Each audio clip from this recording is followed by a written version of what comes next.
I'm endlessly fascinated and curious about the world around us, about business, about politics, about the arts, about culture, developments, social issues, and the people. Most importantly, about the people that are shaping our future. Every night, I get the opportunity to have conversations, to dive into conversations with thought leaders, with change makers, entrepreneurs, politicians, and everyday heroes who unpack the ideas and stories that I think matter to all of us. What's the future of our economy? What's the future of our country? How do we build stronger communities?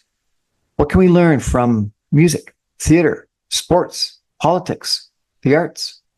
How does policy shape our real lives? What does leadership look like, real leadership in today's environment? If it's interesting and relevant and topical and we're talking about it, you'll hear about it here at 6 o'clock on the Brian Crombie Radio Hour. I want to have real conversations, in-depth conversations. These are ideas we're sharing. This is the Brian Crombie Radio Hour. Thanks for joining me.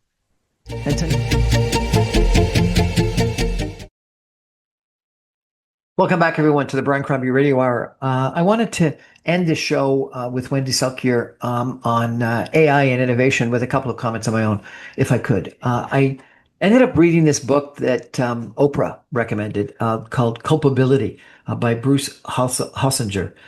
If you've got a chance to grab it, Oprah recommended it, and I'm recommending it now. It's one of the best reads I've had in a long period of time. It's a fiction book, and it's a book about AI and how it influences the world and the family and people's lives. And I loved it. I read it over the course of one weekend, and it was a great book.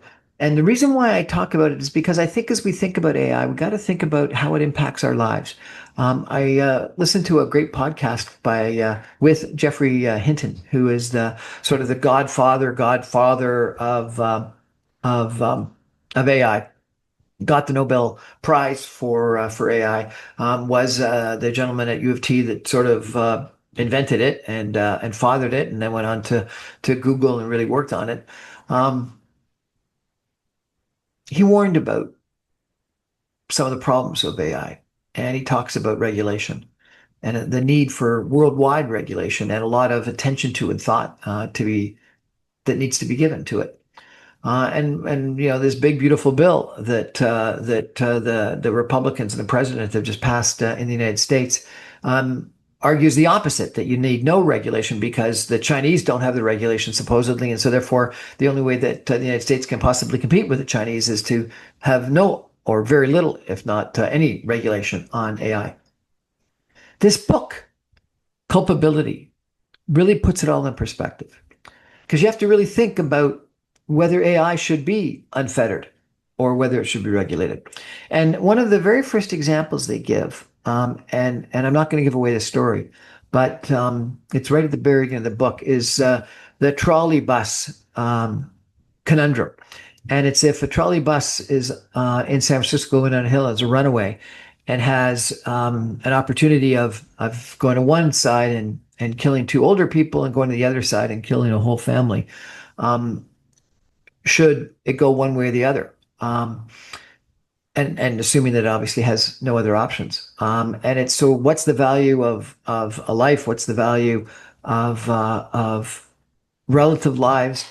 And that it doesn't say it in the book, but it's sort of suggesting that AI has got to be trained by us to make these moral, ethical decisions that most of us would be in a quandary to actually make if we ever were confronted by it. But that it has to sort of been designed in, programmed in to AI, and that it may learn things over time that create its programming. And so how do you create in an algorithm ethics, morality, goodness? I think it's a real issue, and it really comes out in this book. And so I highly recommend it if you're wanted to have a good read and a great story, and at the same time confront some of the challenges that I think are going to be critically important for us in the future. That said,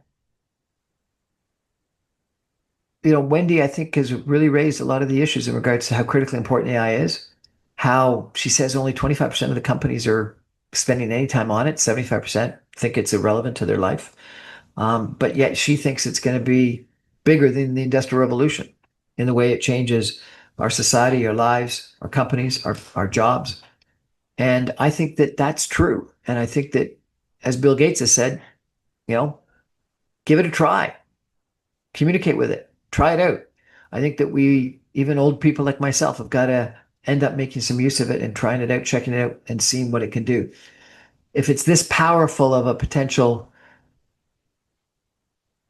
help, app, technology, vehicle, whatever it is, I think we need to understand it, regulate it appropriately, adapt to it, and think about how we make it good, how we give it ethics, give it morality, give it goodness, give it empathy, because I think that's what makes humans human.